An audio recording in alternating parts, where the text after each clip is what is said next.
رسول الله صلی الله علیه وسلم انصر اخاک ظالما او مظلوما.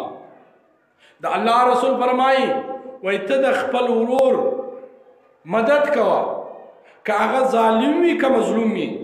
صحابه ورته ویل یا رسول الله صلی الله علیه وسلم د مظلوم خو موږ مدد کوو، د مظلوم سره موږ کومک کوو، لیکن د ظالم سره څنګه مدد وکړو؟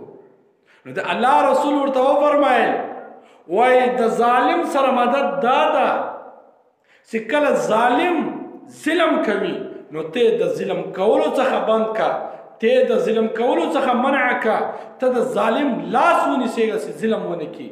نو دا رقم شو لکه تاسې د ظالم مدد وکړئ.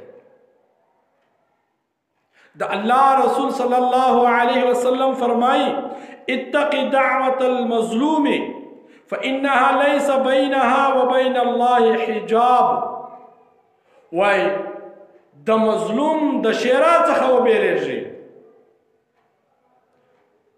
د مظلوم او د الله جل جلاله په مابینځ کې پرده نسته. د الله رسول څه فرمایي؟ وای د مظلوم د شیرا څخه، د مظلوم د بدعا څخه وبېرېږي. ولې؟ د مظلوم او د الله جل جلاله په مابینځ کې د هیڅ شي پرده نسته.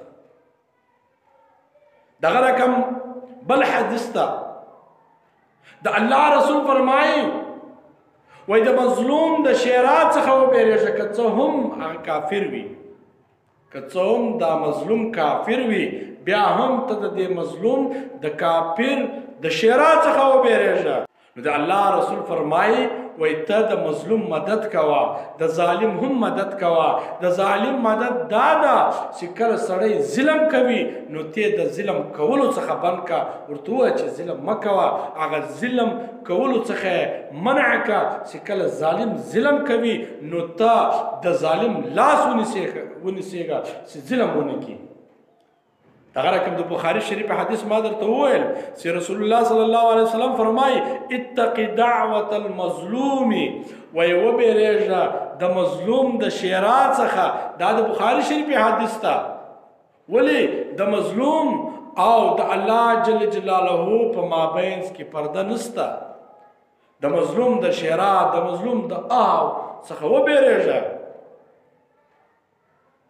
دغه رقم د الله رسول فرمایي انما المؤمنون اخوة فاصلحوا بين اخويكم واتقوا الله لعلكم ترحمون.